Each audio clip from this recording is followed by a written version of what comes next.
Banal at mahabaging Amang Diyos na magkapangyarihan sa lahat, salamat po sa inyong dakilang biyaya at pagmamahal na napatunayan doon sa cross ng Panginoon Jesucristo nung nagtungo po kami sa kapahamakan, nung lumakad po kami sa kadiliman ng kasalanan. Naawa kayo sa amin, isinugo si Jesus sa mundong ito, lahat ng aming mga kasalanan ay tinubos sa pamamagitan ng banal na dugo ni Jesucristo. Hindi po kami karapat-dapat sa kaharian ng Diyos. Hindi po kami karapat-dapat tawagin anak ng Diyos. Uni sa biyaya mo at kahabagan ng Panginoon, iniligtas niyo po kami at inaalagaan po kami sa pamamagitan ng mahabagin at makapangyarihan kamay araw-araw sa aming natitirang pamumuhay sa mundong ito.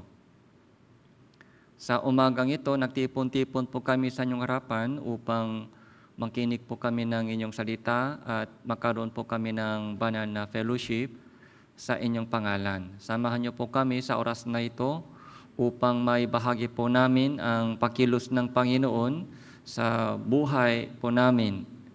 Kung paano po kayo tumutulong, gumagabay at nagtuturo sa aming buhay. Kung may kapatiran na dumadaan sa matinding pagsubok at tukso ng salibutan, pagkalooban niyo po sila ng kaaliwan at kalakasan sa pamamagitan ng inyong salita.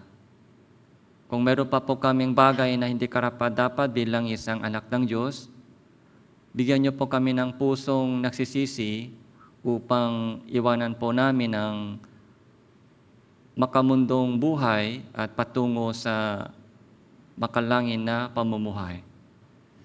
Magmula sa simula hanggang sa katapusan, sa iyo lamang po kami nagtitiwala at umaasa. Ito po yung aming panalangin sa pangalan ng Panginoon Jesucristo. Amen. So, buksan po natin ang ating Biblia, Philippians chapter 3.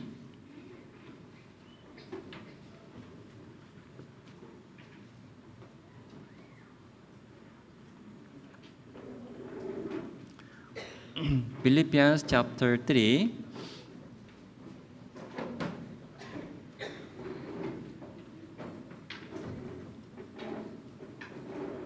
verse 9 and 10. Philippians chapter 3, verse 9 and 10.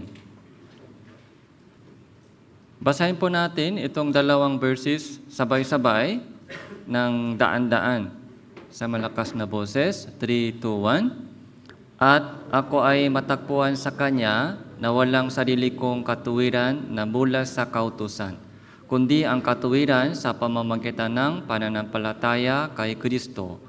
Ang katuwiran buhay sa Diyos na batay sa pananampalataya, upang makilala ko siya at ang kapangyarihan ng Kanyang muling pagkabuhay at ang pakikisama sa Kanyang mga kahirapan, na ako ay matula sa Kanya sa Kanyang kamatayan. Hanggang 11 po, upang aking makamit sa anumang paraan at muling pagkabuhay mula sa mga patay. Gayon po ay tuloy po, ito po yung second session po natin sa pag-aaral sa Philippians chapter 3. So last Sunday po, pinag-aralan po natin ito, Philippians chapter 3. Pero kulang po yung oras, kaya tuloy po tayo sa itong Philippians chapter 3. So, una sa lahat po ay parang yung Philippians chapter 3 ay testimony po ni Apostol Pablo. Testimony po niya kung kamusta po yung kanyang dating pamumuhay, tapos kung paano po siya naligtas, tapos kung ano po yung pangarap niya, kung ano po ang yung pag-asa po niya, hinahabol po niya sa kanyang future, yung pag-asa. So, ganun din po tayo, meron din po tayong testimony. Yung ating testimony. Kaya sa church po natin, sa fellowship, meron po tayong fellowship time. Kaya yung mga kapatiran na hindi pa sanay sa fellowship, takot sila sa pagsasalita. Kaya pag binibigyan sila ng oras, mga testimony, takot. Kaya next time, wala na. Hindi na umaten, hindi na nag-church dahil daw takot sa fellowship, sa testimony, mga kinakabaan daw. Hindi pa sanay. Meron pong mga tao na sanay sa ganun mga pagsasalita. Kung may experience na humarap sa mga tao.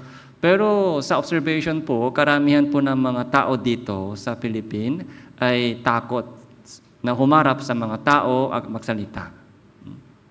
Normal po yan. Normal po yan. Ganon din po ako noon. Nung naligtas po ako, sobra po akong mahiyain na tao. Sa tingin niyo, ganon po ba ako? Mahiyain na tao? So, sa una, high school second year po ako noon. Hindi ko makalimutan po yung unang fellowship ko. Yung unang fellowship after salvation. So, mga 7 or 8 lang. Tapos, paikot sila sa testimony. Tapos, yung salvation testimony muna, isinare ko sa kanila. Napawis ako. So, hindi ko makalimutan. Pero, habang ulit-ulit, so, sanay na. Tapos, mahalaga po yung pagsasalita. Yung iniisip po natin, yung isip, meron po tayong isip. Tama po? Walang tao, walang isip. Bago po tayo maligtas, yung ating pinag-usapan. Ano po yung ating pinag-usapan? Dati. Bago po tayo maligtas. Yung ating pinag-usapan ay tungkol sa makalupang bagay lang. Ay, kumain ka na. Anong kakainin mamaya? Anong iluto mo? Tapos yung suot, maganda ba yung suot? Yung bahay, ay maganda yung bahay. Okay. So yung mga nakikitang bagay lang, nakikitang bagay. Yung kalusugan, yung trabaho, yung pagkain, pag-aaral, trabaho. So, paano po yung pahinga? Okay? So, yung kotse, mga negosyo, yun lang po yung pinag-usapan po natin. Lalo po, yung mga nasa probinsya po, mas simple po yung kanilang buhay. Mas simple yung kanilang buhay. Gising, luto, kumain, trabaho, paggabi na, tulog. Mga rotation. Mga naglalaba, naglilinis. Mga city, mga medyo mas komplikado po yung buhay sa city. So, yung dating, yung dating pinag-usapan po natin, dating pinag-isipan po natin ay ganong mga nakikitang bagay lang. Kaya kahit fellowship, walang masasabi, walang isi-share. Anong kinain mo kanina? May sakit ka na. Kamusta? Okay. Tapos wala na. Walang isi-share tungkol sa buhay. Meron po ba ganong mga bonding sa family bonding o mga bonding sa kaibigan? Anong purpose mo sa buhay? Meron po ba ganong mga topic? Ano ang layunin mo sa buhay? Alam mo ba kung anong dapat nating hanapin sa buhay? Ano ba pagkatapos ng kamatayan? Wala pong ganong topic. Kaya after na save, mula nung naligtas po, sa fellowship po, so doon po, natutunan po natin yung sharing ng ating iniisip, yung sharing po yung mga nasa ating puso.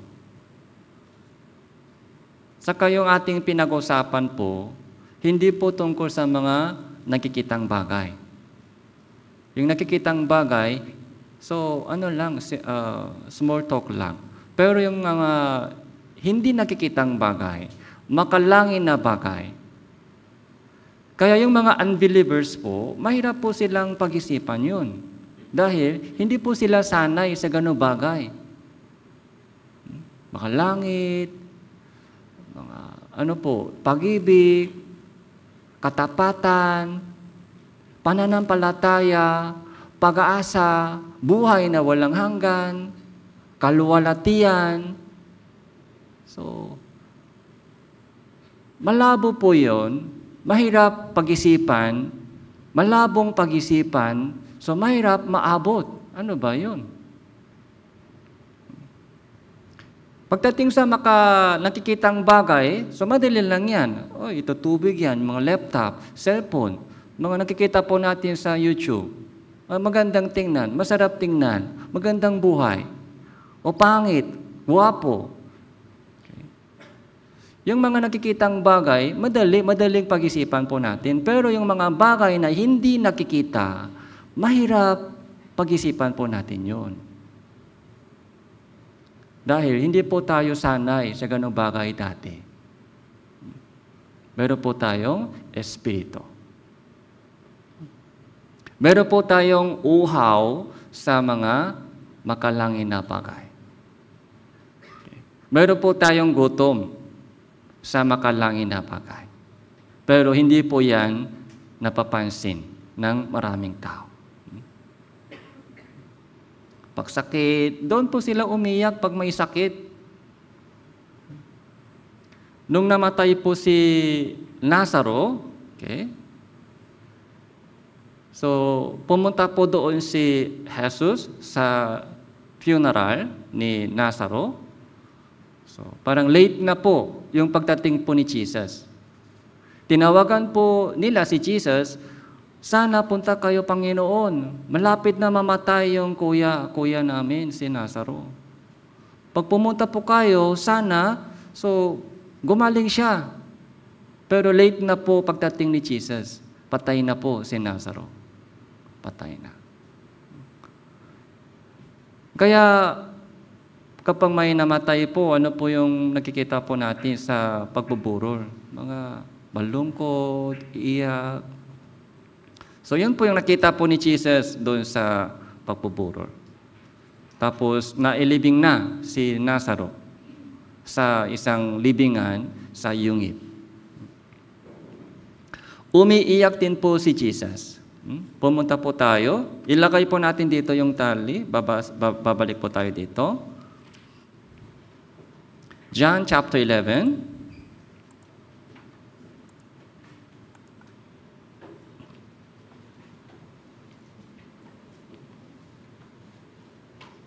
Verse 1.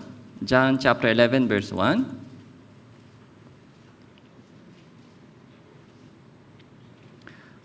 Verse 3 po, babasahin ko po. Kaya't ang makapatid na babae ay nagbalita kay Jesus, Panginoon, siya na inyong minamahal ay may sakit.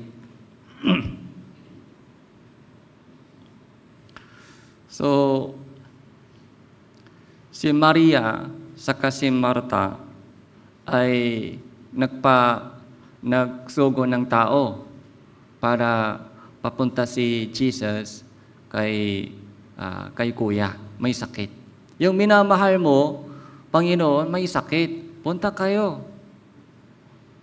Pumunta kayo sa bahay namin para gumaling.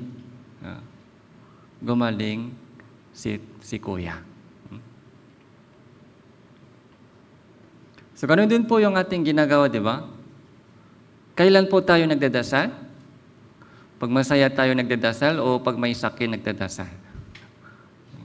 Pag may sakit, pag may problema, doon po tayo lumalapit sa Diyos. Doon po tayo lumalapit sa Diyos. Pero si Jesus po ay hindi po siya umalis agad. Verse 6 po, nang mabalitaan niya na si Lazaro ay may sakit, siya ay nanatili ng 2 araw pa sa dating lugar na kinaroroonan niya. 2 pang araw. 2 pang araw. Sana agad umalis si Jesus para hindi mamatay si Lazaro. Pero bakit 2 pang araw? Delay. Sumama yung loob ni Maria. Sumama yung loob. Sumama yung loob ng 2 kapatid. Sana magmadali si Jesus. May purpose po sa lahat ng problema. Yun po yung kailangan po natin hanapin, yung purpose. Huwag po tayo mag-focus dun sa mismong problema. Huwag po tayo mag-focus, tumingin lamang sa mga mismong problema. Kung sa problema lamang po kayo tumitingin, matitisot ka. Sasama yung loob mo sa Diyos. Okay? Bakit ganito? Bakit ganun? Okay? Hindi ko naintindihan. Bakit? Nahirapan dahil siyempre po, doon po tayo nahirapan sa mga problema. Pag may financial problema o sakit sa katawan, kahit okay, nahirapan po tayo sa problema. Kaya yung panalangin po natin, madalas, sana wala pong ganong problema mangyari sa buhay ko. Sana maging okay lang, maayos lang. Mali po, ganong prayer. Maraming beses sinasabi ko sa iyo, huwag po tayo mag-pray ganon. Okay? Ganong prayer po ay unbeliever's prayer. Okay? Sana wala pong problema sa buhay. Sana walang sakit sa buhay ko, sa pamilya namin. Pero minsan, hinahayaan ng Diyos. Nangyari po yan. Nangyari. May purpose. Yun po yung kailangan po natin hanapin. May lesson sa lahat ng problema. Sa lahat ng nangyari. Pagdating sa problema, doon po, lumalalim po yung ating isip. Doon po tayo umuupo. Doon po tayo tumitingin sa Diyos. Doon po tayo nag-iisip tungkol sa ating buhay. Okay. Pag okay lang, so palayo na palayo tayo sa Diyos. Hindi po yan gusto ng Diyos mangyari sa atin. Kaya hinahayaan ng Diyos yung problema sa atin. Kaya kailangan po tayo magpasalamat. Kailangan po tayo magpasalamat sa ating kahinaan. Kailangan din po tayo magpasalamat sa mga problema dahil doon po tayo lumalago sa ating pananampalataya.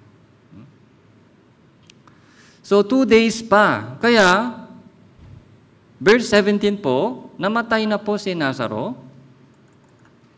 Kaya nang dumating si Jesus, na ratnan niya 4 na araw nang nakalibing si Lazaro.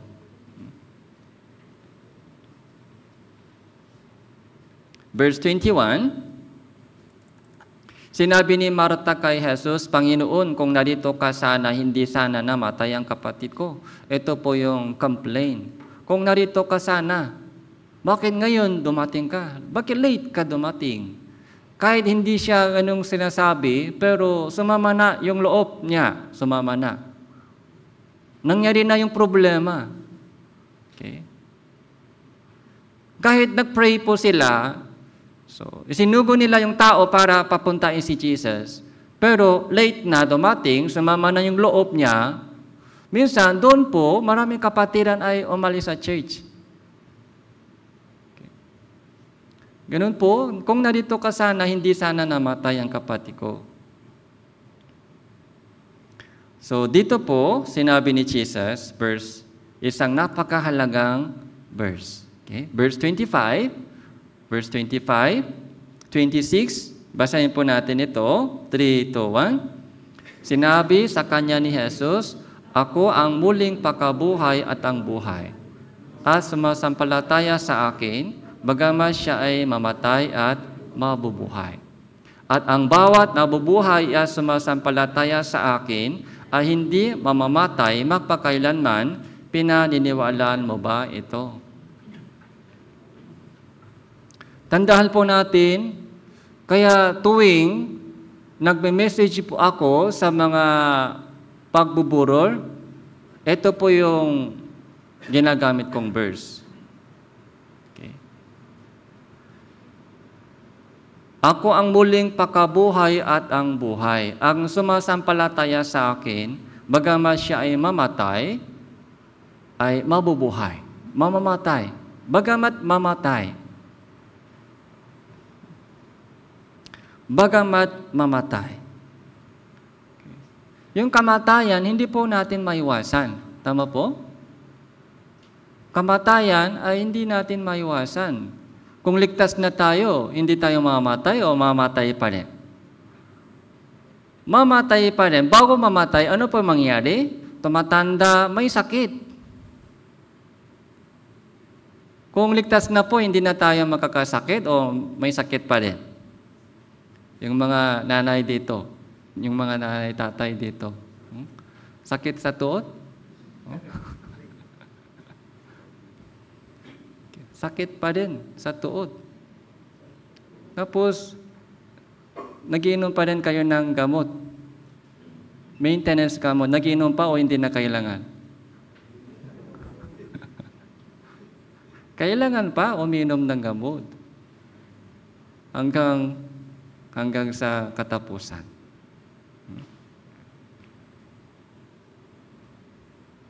Kung gano'n, anong pakinabang ng faith? Anong pakinabang ng kaligtasan?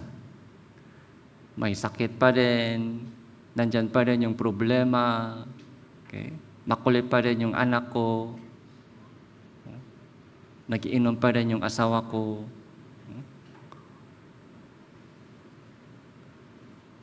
Anong pakinabang? Bakit yung prayer ko parang malayo? Nagpa-pray, nagdadasal ako, pero yung problema nandyan pa rin. Okay. Ito po, ako ang muling pagkabuhay at ang buhay.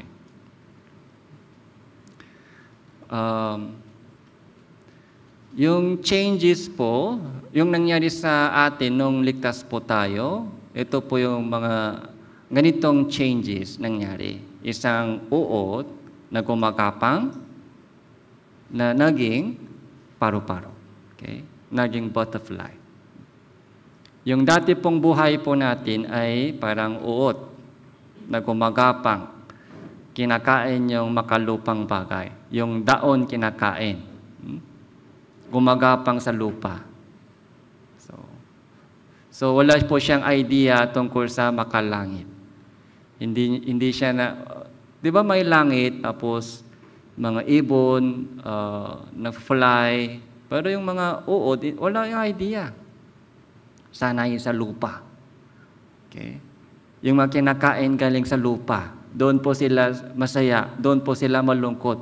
Yung buhay, makalupang buhay, buhay ng uod.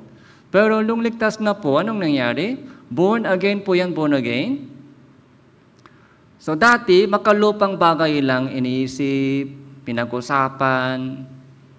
Pero ligtas na po, so nalaman po niya, tagalangit pala ako, tagalangit. Hindi ako tagalupa.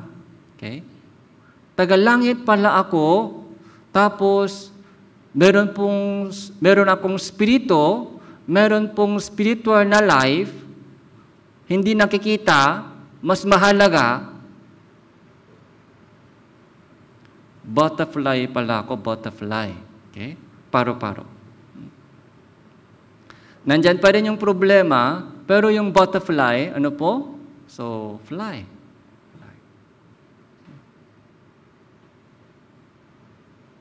Yung bagong pagkain. Pagkain, makalangin na pagkain. Okay? Makalangin na mga pinag-isipan tungkol sa makalangin na pagkain.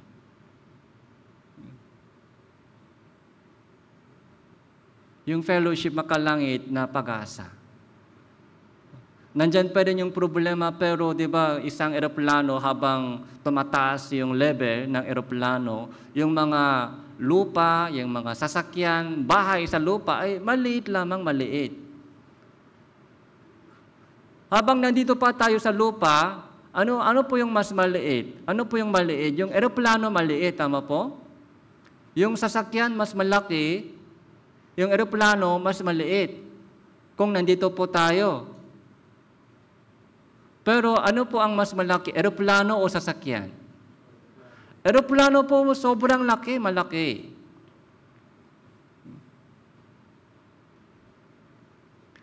Ang problema po yung ating position. Kung nasa lupa tayo, sasakyan malaki, eroplano maliit. Pero kung nasa taas po tayo, doon po natin nalaman ay mas malaki pala yung eroplano. Yung sasakyan, sobrang liit. Nasaan po tayo? Minsan, pag maayos yung ating Christian living, malapit po tayo sa Diyos. Kung ganun po, ano po yung maliit? Yung problema sa lupa, maliit lang yan. Ay, Baguio ka lang, aatin ako sa church. Baguio ka lang, yun po yung takbo ng isip, Baguio ka lang. Ay, sakit ka lang, sakit. Tuloy-tuloy ako sa Christian living. Sabi dito, mamamatay man, mabubuhay ako. Wala nang takot sa kamatayan. Wala nang takot sa mga problema. Okay? Konting problema lang yan. Tuloy-tuloy ako sa aking paglilingkod sa Panginoon. Matapang po siya sa mga problema. Hindi katulad po nung dati. Pero kapag hindi maayos yung Christian life, walang Bible reading, cellphone lang lagi, cellphone. Ibig sabihin, nasa baba siya. Nasa loop. Mas mababa yung level niya dito. Kung ganun po, sobrang laki po yung problema. Konting problema, malaki. Ito sa akin. Nagiging panic. Anong gagawin ko?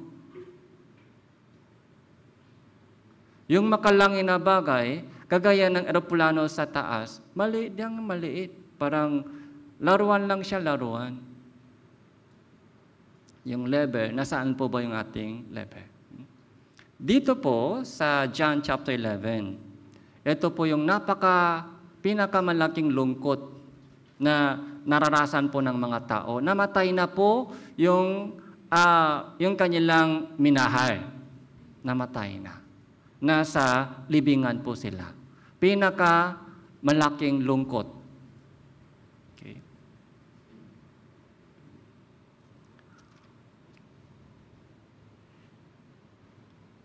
Verse 33, 32.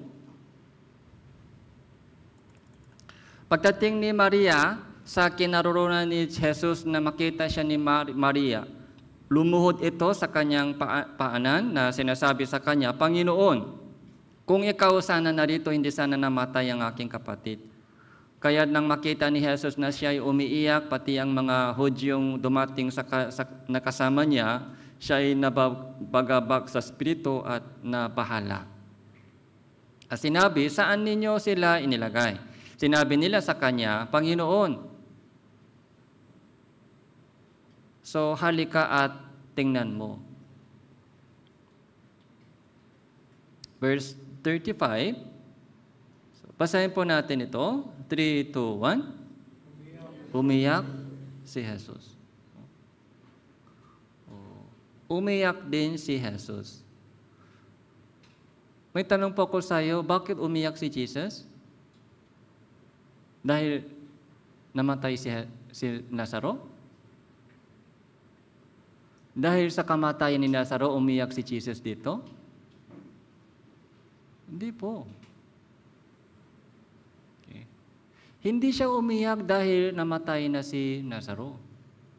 May gamot siya, may gamot. Meron po siyang kapangyarihan na buhayin si Lazaro.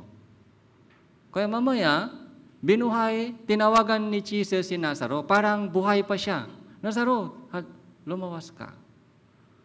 Sa mata ng Diyos, si Lazaro, kahit namatay na siya sa katawan, pero buhay pa. May pananampalataya si Lazaro.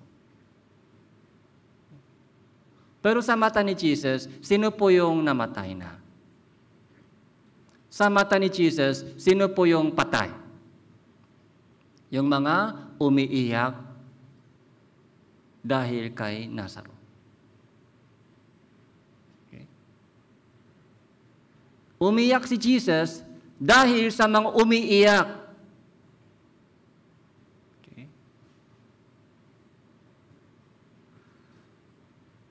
Bakit umiiyak po sila? Dahil wala po silang pag-asa. Sabi nila, ay kung nandito ka mas maaga, sana hindi namatay si Jesus. Pero tapos na, wala na siya. Parang wala lang pag-asa sa kanilang isip. Patay na, wala na.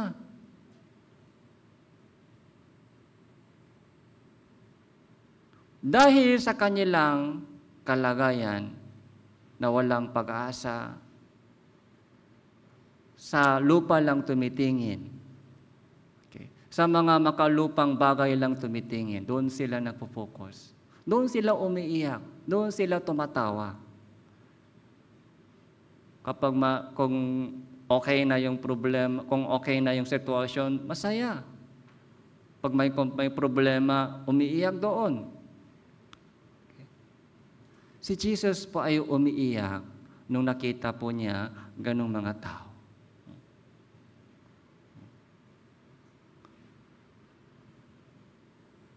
Yung luha po natin, dati pong luha natin ay dahil sa mga problema sa mundo. Pero ngayon po, hindi na po. Yung ating luha ay dahil sa mga kaluluwa na minahal po natin, na hindi pa ligtas. Yung ating luha po ay para sa kanila, para sa mga minamahal po natin na hindi pa ligtas.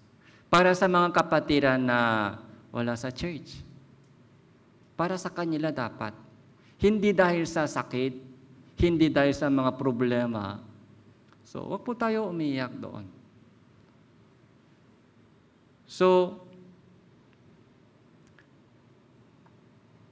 verse 43, nang masabi niya ang mga ito ay sumigaw siya ng malakas na tinig, Lazaro, lumabas ka. Gising ka na.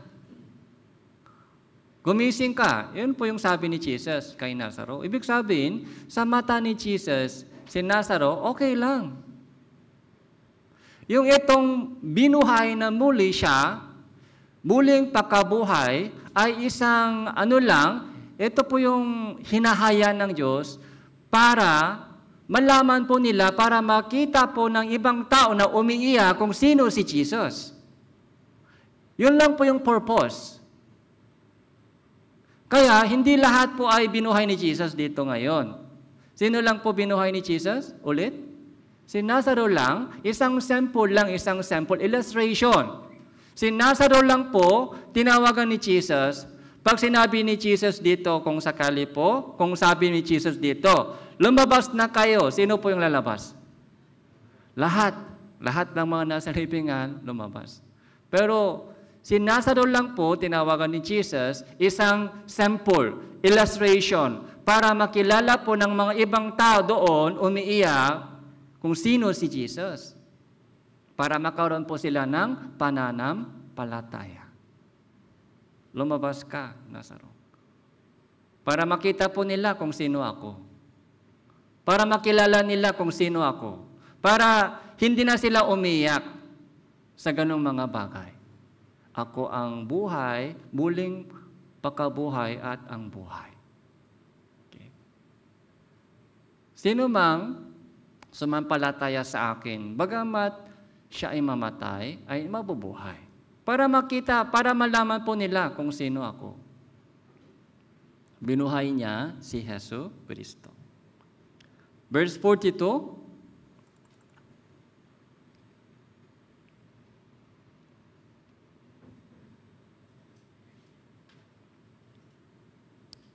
alam ko ako'y lagi mong pinapakinggan Ngunit ito ay sinabi ko alang-alang sa maraming taong nasa palibot upang sila'y sumampalataya na ako ay sinugo mo. Ito po yung prayer ni Jesus, okay? Bago po binuhay si Lazaro. 41, 42, ito po yung short prayer ni Jesus. Ama, nagpapasalamat ako sa iyo na ako ay inyong pinakinggan. Alam ko ako ay lagi mong pinapakinggan. Ngunit ito ay sinabi ko alang-alang sa mga taong ito. Umiyak sila ngayon. Okay. Yung mga kapatiran po dito, saan po kayo nalulungkot? Saan po kayo nahirapan? Saan po kayo umiiyak?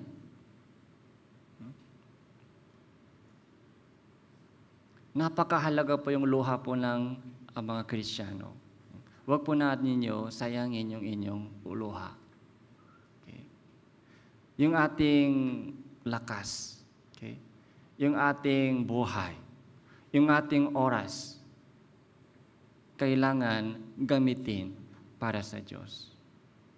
May purpose sa ating buhay.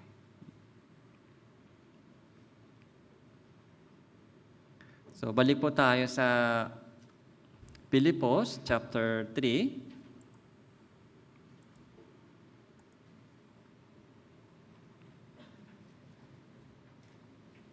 Pilipos, chapter 3, verse 1.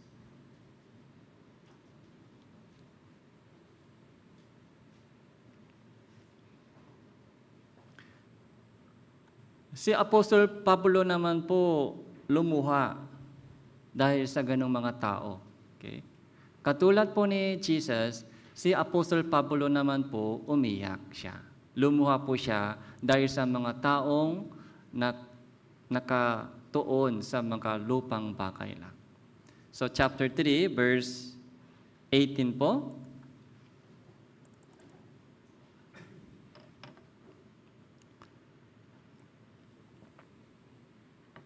Sapagkat marami ang mga lumalakat na siyang madalas kong sinasabi ko sa inyo na ngayon sinasabi ko sa inyo na may pagluha, na sila ang mga kaaway ng cross ni Kristo. Sapagkat marami ang mga lumalakat na siyang madalas kong sinabi sa inyo. Okay. Lumalakat sila. Sila po ang mga kaaway ni Kristo, kaaway ng cross ni Kristo. Kaaway ng cross ni Kristo. Ngayon sinasabi ko sa inyo na may pagluha. So ibig sabihin si Apostol Pablo ay ito po yung parang mensahe po niya sa mga tao na may luha. Lumuha siya. Bakit lumuha siya? Bakit umiyak si Jesus sa paglilibing, sa libingan ni Lazaro? Bakit umiyak si Apostol Pablo dito? So, minsan, ganun din po yung naramdaman ko. Kapag nakita ko po yung mga kapatiran na umiiyak dahil sa mga makalupang problema, gusto ko rin umiyak. Sana makakita sila sa makalangin na bagay. Sana hindi sila masyadong mahirapan sa mga makalupang bagay. Sana itingin man nila yung kanilang mata sa taas at tumingin sa makalangin na bagay. Para doon tayo masaya, doon tayo magalak, para doon po tayo umiyak. Verse 19 po, verse 19, ito po yung dahilan bakit umiyak si Apostol Pablo, lumuha. Ang kanilang kahihinatnan ay kapahamakan. Ang kanilang tiyan, ang kanilang Diyos. At ang kanilang kahihiyan, ang kanilang kapurihan. Na nakatuon ang isip, saan po? Sa mga bagay na makalupa. Earthly things. Earthly things. Worldly things. Ang kanilang kahihinatnan. So, katapusan. Tama po? Kahihinatnan. Yung end. Katapusan. Ay kapahamakan. Nakikita natin, di ba? Yung kung saan po darating yung mga pumapasok sa maluwang pintuhan, lumalakas sa malapat na daan. Saan sila patungo? Sa kapahamakan. Alam po natin, kaya tuloy-tuloy po. Yung mga pumapasok sa narrow gate at narrow way, saan po sila darating? Darating sa buhay. Ang kanilang ending, mahalaga po yung ending. Ito yung gusto kong sabihin. Kahit anumang yung mga umpisa mo, kahit maganda yung starting, maganda po yung starting, pero pangit ending, yung buong buhay niya ay magiging pangit. Kahit pangit po yung una, okay, pag maganda po sa dulo, yun po yung magiging maganda. Okay. Kahit hanggang ngayon, maganda yung Christian life. 1 year na ako sa church, 2 years na ako sa Christian life, 5 years na ako. Kaya sa Young Adults Group, pangalawang sermon ni Pastor Jason, ano po yung holding mensahe niya sa ending? So, never, ever leave the church. Kahit 10 years ka na sa church, pero pag umalis ka sa church, pag umalis ka sa faith, so, yung 10 years ka, yung Christian life mo, ay magiging useless. Sayang, tawag po dito, sayang. Sayang po ang inyong 10 years na paghihirap, sakripisyo, kung wala ka ngayon. Sayang. 20 years ka nasa church.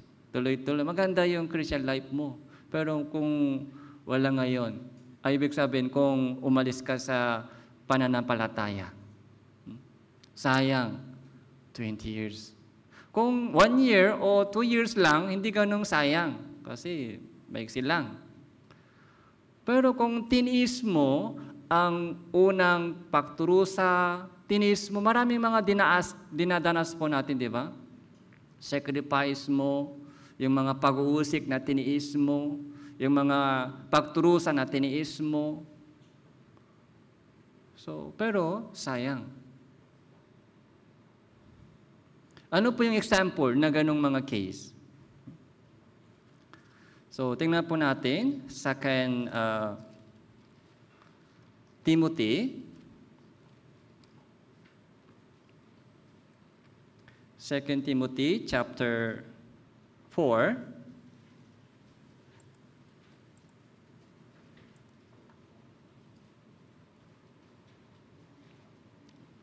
verse 10.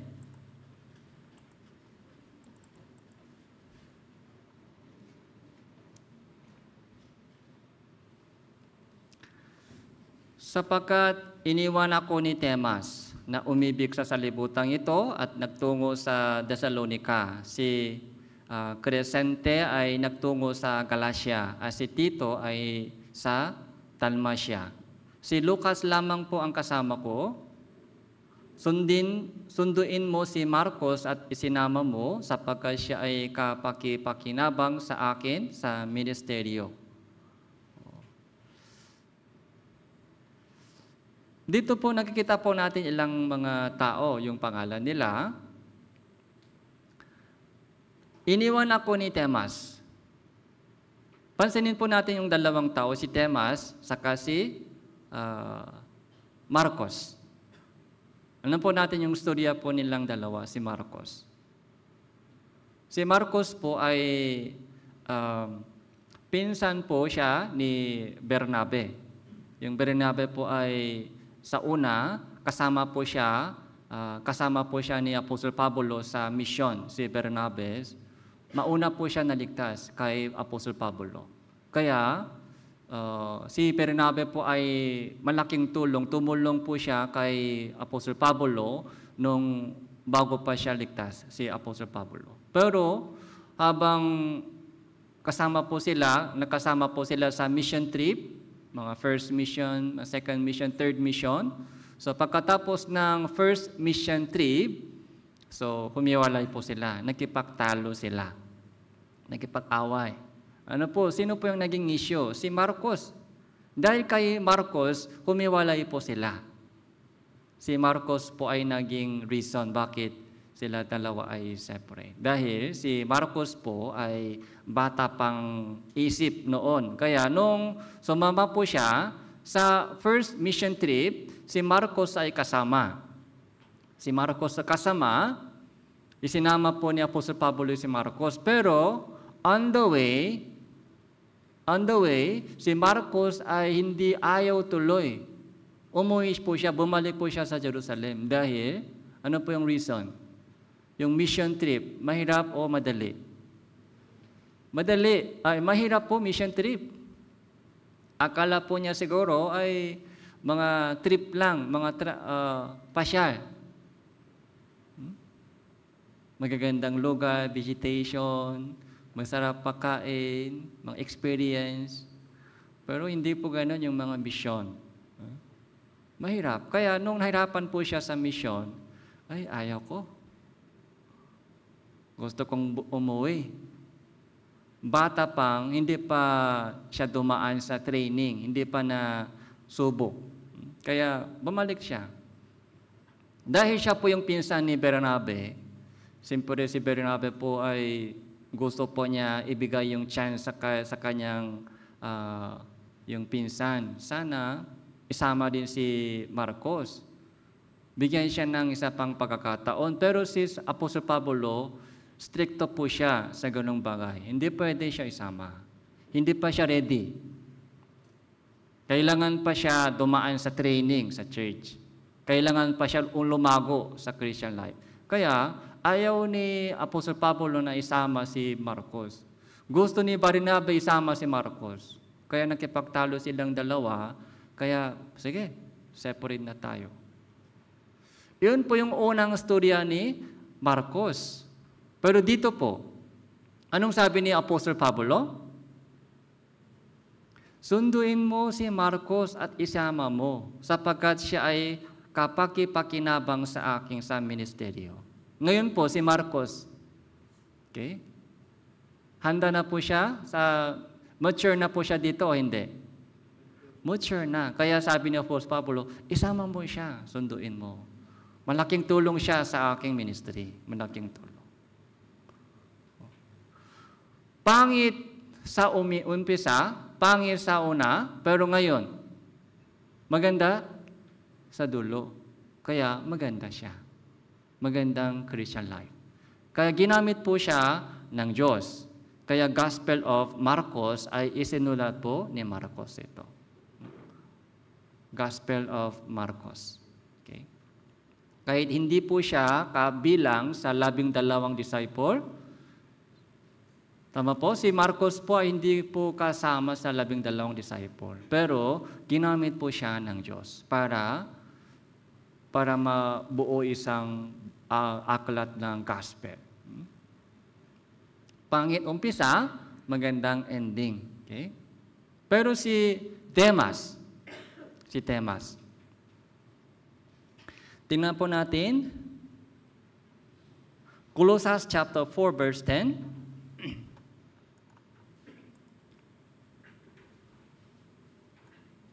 Colossians chapter 4 verse 10.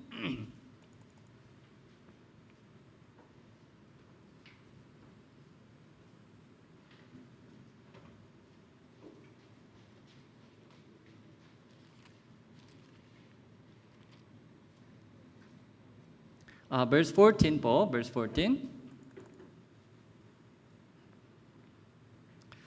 Binabati kayo ni Lucas, ang minamahal na manggagamot, at ni Demas. Binabati kayo ni Demas. Ibig sabihin, si Demas po ay kasama dito. sa bilanggo. Nasa bilangguan po si Apostol Pablo ngayon, nasa kulungan po siya. Si Tema ay kasama po, si Demas kasama ni Apostol Pablo sa bilangguan ngayon.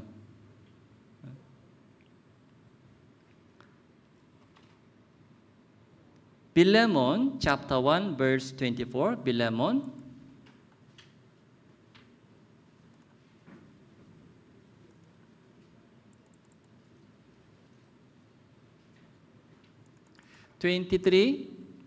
Binabati ka ni Epaphras na aking kasamang bilanggo kay Kristo Jesus. Ganun din ni na Marcos, Aristarco, Demas at ni Lucas na aking mga kamanggagawa. Okay. So halos pare-parehong mga pangalan nakikita po natin sa pagbabati sa dulo ng mga epistles. Okay? Si Marcos, si Aristarco, Demas, Lucas, o Epaphras. Kasama po sila ngayon, saan po? Sa bilangguan. Nasa kulungan po sila ngayon.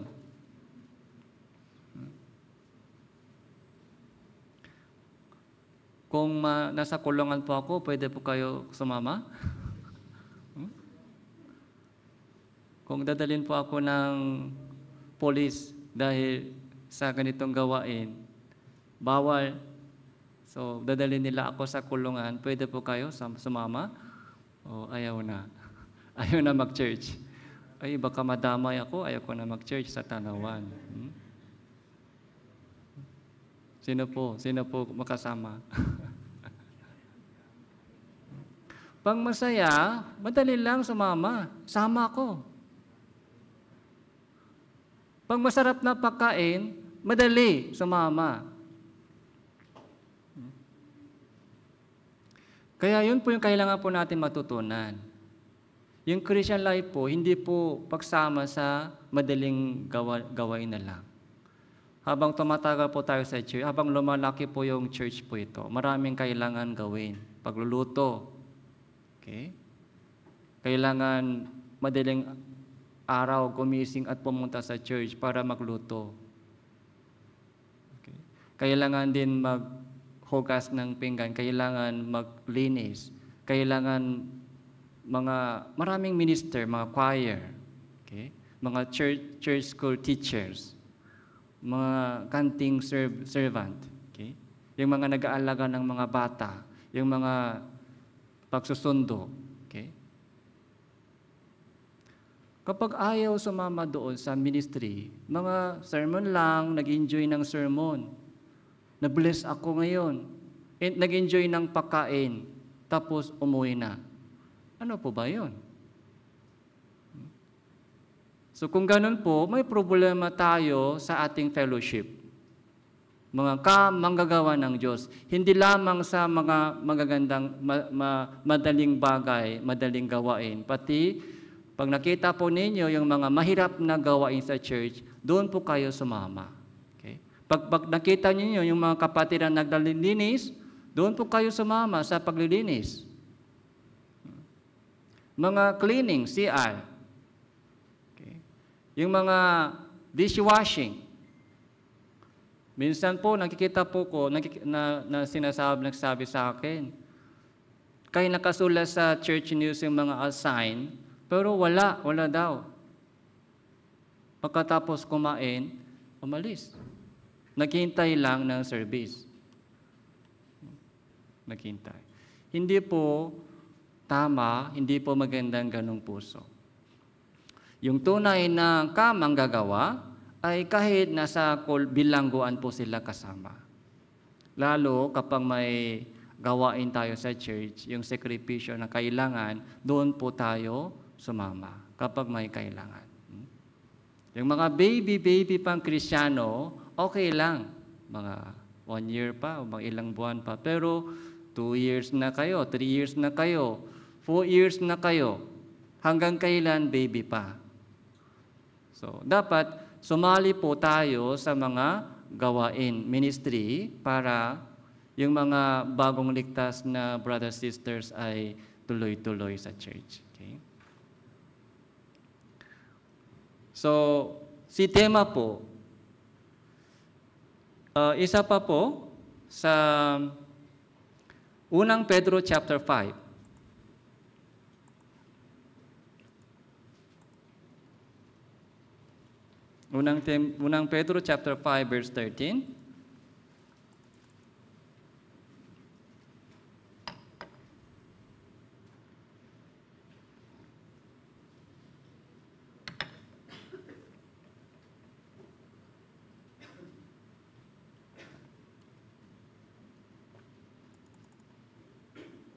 Binabati kayo ng babaeng nasa Babylonia at kasama ninyong Hinirang at ni Marcos na aking anak. Si Marcos po dito, nabanggit ni Pedro na anak ko siya, anak. Hindi po physical na anak. Hindi po physical na anak. So anak po siya ni Pedro sa pananampalataya. Okay? Ganun ka-close si Marcos ngayon. So si Marcos po ay close na close siya ngayon kay Pedro, kay Apostol Pablo. Kaya, siyempre, pa-close na, maraming naririnig ni Marcos tungkol kay Jesus, di ba? Si Marcos po, hindi po siya kasama doon sa 12. Kaya saan po nakuha, saan po narinig po niya yung mga storya ni Jesus? Through Pedro, through Apostle Pablo. Okay. Pero si Tema, maganda po sa una, di ba? Hanggang sa kulungan, kasama siya. Pero sa dulo, 2 Timoteo chapter 4. So, sa dulo po, ano po ang pinaka-choice? Sapagkat iniwan ako ni Demas na umibig sa salibutang ito, nagtungo sa Thessalonica. Sa dulo, kaya anong sabi dito, anong tawag po natin? Sayang.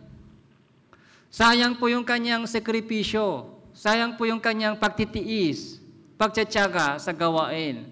Di ko alam kung gaano katagal po siya. Kung gaano kahaba po yung panahon. Pero sayang talaga. Ito yung 2 Timoteo, pinaka-last, yung sulat ni Apostol Pablo. Yung unang sulat ni Apostol Pablo, di ba sa ending, ay binabati kayo ni Demas. Ibig sabihin, kasama ko siya dito, binabati kayo ni Demas. Siya yung kamanggagawa ko dito sa bilanggo. Binabati kayo ni Demas, pero sa dulo, anong sabi? Iniwan ako ni Demas. Iniwan ako ni Demas. Umibig siya sa salibutan, bumalik na. Ganon din po ang nangyayari sa ating Christian living. So, ang mahalaga po ay ending. Mahalaga po yung ending. Kaya, yung ating nakalipas na panahon, huwag po kayo masyadong isipin po yun. Huwag po kayo masyadong tumingin sa past. Okay? Ganito ako noon, namimiss ko yun. Wala po tayong magagawa. Mag-ano lang po tayo sa hinaharap. Balik po tayo sa Philippians chapter 3. Verse 19 po. Ang kanilang kahihinatnan ay kapahamakan. End is destruction. Okay. The end is destruction. Yung kanilang pinagtunguhan ngayon. So, lumalakad po tayo sa daan. Alam po ba natin kung saan po tayo darating? Kung ano po ang naghihintay po sa atin doon sa ending? Sa dulo ng ating dinadaanan. Tumadaan po tayong araw-araw. Tapos, may katapusan. May katapusan po tayo sa buhay natin. Unti-unti, naubos po yung ating budget ng oras. Tama po? Yung pera po ay yung oras ay yun po yung budget, pinaka-budget sa atin. Yung time. Mga 78 years na buhay, yun po yung pinaka-budget na ibinigay ng Diyos sa atin. 78 years. Yun ang ibinigay ko sa inyo. Tapos, may kapital. Magkano po yung kapital ibinigay ng Diyos sa inyo? Di ba, pinag-usapan po natin tungkol sa talento, yung parable of talents. May kapital na 5 talento, may kapital na 2 talento, may kapital na 1 talento. Iba-iba yung sitwasyon po natin, hindi po pare-parehas. Iba-iba sa ating mga background, sa ating sitwasyon, family background, okay? Yung ating mga kakayahan, okay?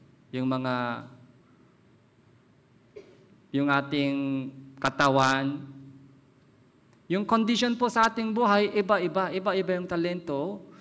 Pero yung oras, 70-80, yung the same. So, magnegosyo ka, magnegosyo. Kaya lahat po tayo ay nagnegosyo ngayon sa ating Christian living. Lahat po tayo ay nagnegosyo ngayon sa harap ng Diyos. Dapat may kita. Dapat may kita.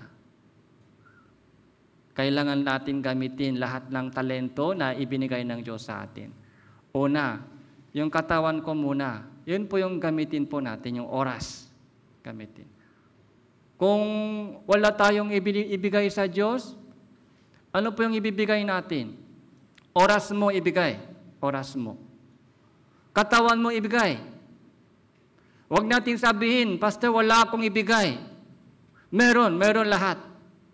Lahat po tayo, meron pong mga ibigay. Ano po? Oras muna. Time muna ibigay. Kung may gawain, so doon ka sumama. Yung time mo muna ibigay. Yung katawan mo ibigay. So, pag sumama ka sa mga gawain, malalaman mo kung ano ang kailangan gawin. Kung ano ang ibinibigay ng Diyos na ministry sa inyo.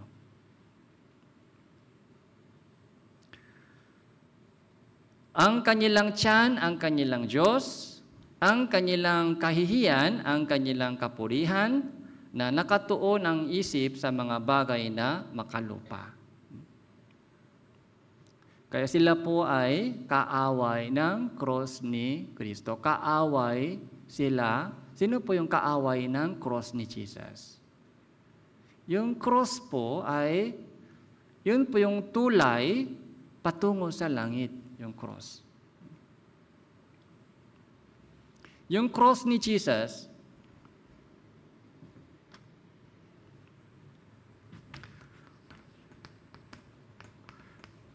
na ipinanganak tayo sa mundong ito, dadaan po tayo sa kamatayan. Pero sabi ni Jesus, ay muling pagkabuhay.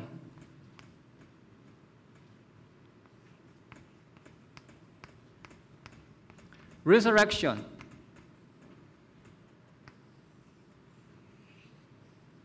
So hanggang dito lang po iniisip ng tao.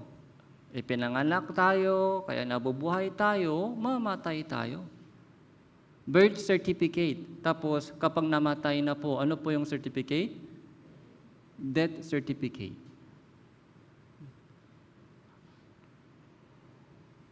Kung saan tayo ipinanganak, kung kamusta yung buhay dito, kung saan po tayo mamamatay, saan ililibing, yun po yung pag-usapan ng tao.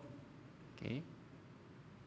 Pero sabi ni Jesus, I am the way, I am the truth, I am the life. Ako ang buhay at muling pagkabuhay. Okay? Muling pagkabuhay. Kaya ito po ay pinaka-shocking mensahe. Ito po yung pinaka-shocking message sa mga tao. Muling pagkabuhay, ano ba yun? Parang ibang topic yun, ibang topic. Hanggang dito lang po yung pinag-usapan po nila, pinag-isipan pala. Dito lang sila nakatuon. Dito lang sila nakafocus. Okay. Yung mga baby, kaya yun po yung buhay po natin. Pinanganak, lumalaki, nag-aaral, trabaho, mamatay. Tapos na, wala na. Pero sabi ni Jesus tungkol sa muling pagkabuhay, resurrection mula sa mga patay. Ano ba yun? Ano pa meron pagkatapos ng kamatayan? Kaya ito po yung shocking message sa panahon po ni Jesus. Pero ngayon po, maraming tao po ay sanay po sila sa itong words. Sanay po sila sa salita lang, muling pagkabuhay, resurrection. Narinig po nila ito maraming beses, pero hindi po sila naniniwala dito. Hindi po sila naniniwala dito. Mga words lang, words. Vocabulary lang alam nila, muling pagkabuhay, resurrection. Pero hindi po sila naniniwala dito. Kaya, dito pa rin sila nakatuon. Dito pa rin sila nakatuon. Dito pa rin sila umiiyak. Kung nakatuon po sa resurrection, tapos kung resurrection, anong ibig sabihin? Meron dito yung kamatayan pa dito? Wala na. Dito lang meron, pag binuhay na muli, mamatay pa o hindi na? Wala nang kamatayan, tuloy-tuloy.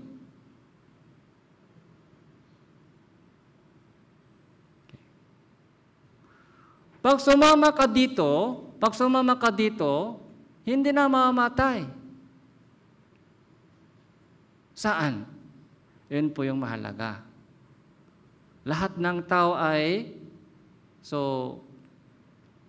bubuhayin ng Diyos. Pero may dalawang uri ng resurrection. Una, resurrection patungo sa heaven. Meron pang resurrection patungo sa impyerno. Dalawang uri ng resurrection. Kung naniniwala dito, di ba ito po yung dapat main concern natin. Dapat dito tayo mag-focus. Ito 70 o 8 years lang.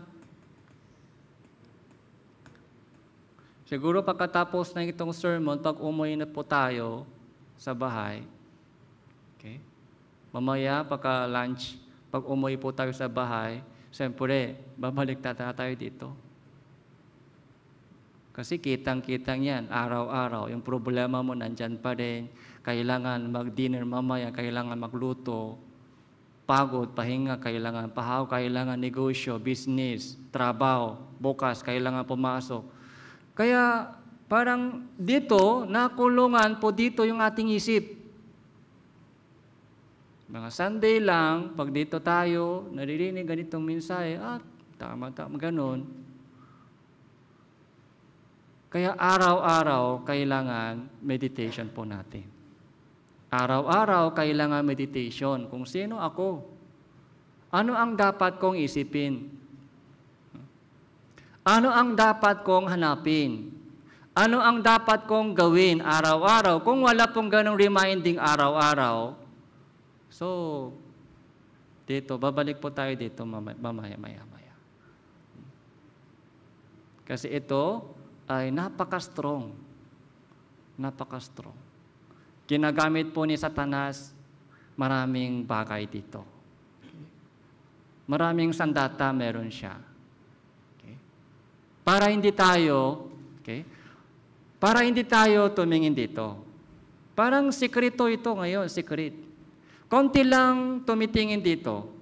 Kahit sa mga ligtas na Kristiyano, maraming Kristiyano, dito pa rin po sila nakatuon. Konti lang nakatuon dito. Parang ito po ay secret sa maraming tao. Okay. Tandaan po natin, anong sabi ni Jesus? I am the resurrection. Okay? I am life. Yung buhay na nabanggit po ni Jesus, hindi po yung buhay dito. Ito po yung temporary, kaya madalas sinasabi ko sa iyo, meron po tayong barracks doon sa mga malaking mga parkingan, may barracks. May construction building ngayon. Okay? Habang matapos yung construction dito, latching building, yung mga gumagawa ay nakatira doon sa barracks.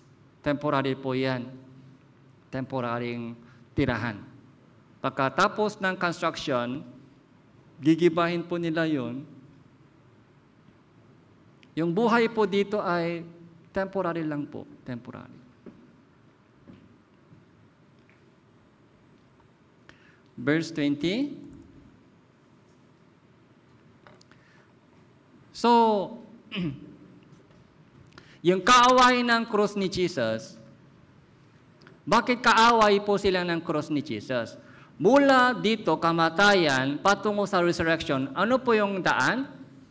Yung cross po ni Jesus, ito po yung pinakadaan, cross ni Jesus. Namatay siya doon sa cross. Dumanak po yung kanyang banal na dugo.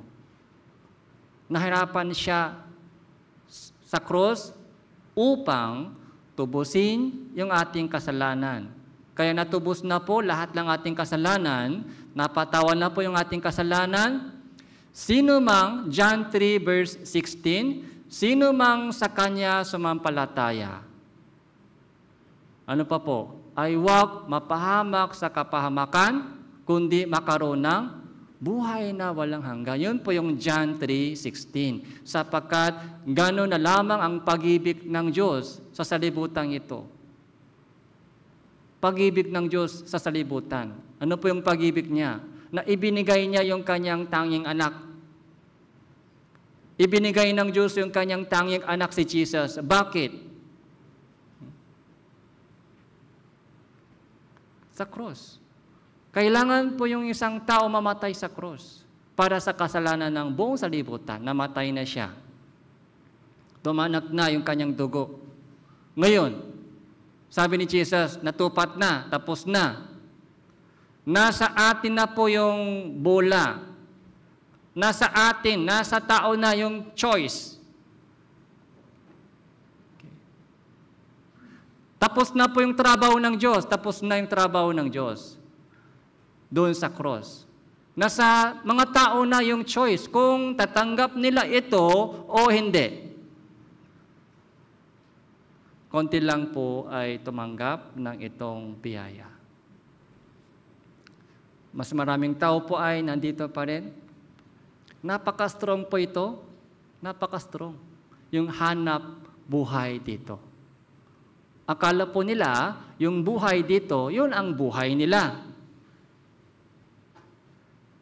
Kaya yung trabaho po ay tawag po dito, hanap buhay. Pero yung buhay na nabanggit po ni Jesus sa Biblia, hindi po yung buhay dito. Yung buhay dito, eternal life. Kalooban ng Diyos, eternal life. Resurrection and eternal life. Buhay na walang hanggan. So, yung mga nakatuon dito lamang ay sila po ay kaaway ng cross ni Kristo. Kaaway. Verse 20, sapagkat ang ating pagkamamamayan ay nasa langit, mula roon hinihintay naman natin ang tagapagligtas, ang Panginoon Hesukristo, na siyang magbabago ng ating hamak na katawan upang maging katulad ng katawan ng kanyang kaluwalhatian, ayon sa kapangyarihan na kumikilos sa Kanya upang maipailalim sa Kanyang sarili ang lahat ng mga bagay. So, pagkamamamayan, citizenship. Nasaan po yung inyong citizenship? Ako po, Koreano. Meron po akong ID. Kayo po. So, may citizenship kayo dito, di ba? Yung ID ko dito, driver's license lang. Pero wala po akong citizenship ID dito. Okay? Yung ating citizenship sa lupa, iba-iba. Koreano, Pilipino, mga ibang bansa. Pero hindi po yan mahalaga kasi pang lupa lang yan, pang lupa. Habang dito pa tayo sa lupa, may iba-iba yung citizenship. Iba-iba yung ID. Iba-iba yung lingwahe. Okay? Iba-iba yung mga So, sitwasyon. Pero yung ating spiritual na citizenship, dalawa lang. Dalawa lang po yung spiritual na citizenship. Taga-langit ka ba o taga-impyerno ka ba? Dalawa lang po yung patutunguhan. Okay. Yung ating pagkamamamayan ay nasa langit, mula roon. Mula sa langit, taga-langit tayo, taga-langit. Mula roon, hinihintay naman natin ang tagapagligtas si Hesus Kristo. Yun po yung pag-asa po natin. Dapat doon tayo masaya. Dapat doon po tayo magalak. Tapos yung ating target, yung goal sa buhay, sino kaya isasama ko doon? Yung mahal ko sa buhay, paano sila maimbitahan doon? So, wala po kayong mahal sa buhay? Meron. Paano sila? Okay? Kung tuloy-tuloy sila sa ganon, saan sila pupunta? Doon po dapat lumuha po tayo. Okay? Kung mga ilang beses lang imbitasyon, ayaw nila, bahala. Hindi pwede ganon. Dahil mahal ko sila. Kung hindi sila mahal mo sa buhay, isang beses lang imbitasyon, pangalawang beses imbitasyon, pwede na sumuko ka. Pwede ka nang sumuko. Dahil hindi ganong mahalaga sila sa inyo. Pero yung mahal mo sa buhay, pwede po ba sumuko? Hindi pwede sumuko. Kahit sumisigaw pa sila sa akin, sumisigaw. Nagagalit pa sila sa akin. Huwag ka nang mo sa akin. Galit, sigaw, ganun pa man, may power pa tayo. Bumabalik, imbitahan pa rin sila. Dahil, kung pag-ibig mo, kung may pag-ibig sa inyong puso, so walang takot. Kung walang pag-ibig, so doon na lang takot. Pero kung may pag-ibig ka sa puso mo para sa kanila, so hindi pwede sumuko. Okay. Kahit anumang response po nila, habang buhay pa ako, hindi pwede sumuko. Habang buhay pa sila, hindi pwede sumuko. Yung love, pag-ibig, may power. Yun po yung tinitingnan ng Diyos. Kung gaano ka-imtim po yung prayer mo. Kung madali kang sumuko, ang Diyos din madaling sumuko. Sige, ako din sumuko. Kung ikaw sumuko, ako din. Kung hindi ka sumuko sa kanila, ang Diyos din hindi sumuko. Tuloy-tuloy siya kumikilos.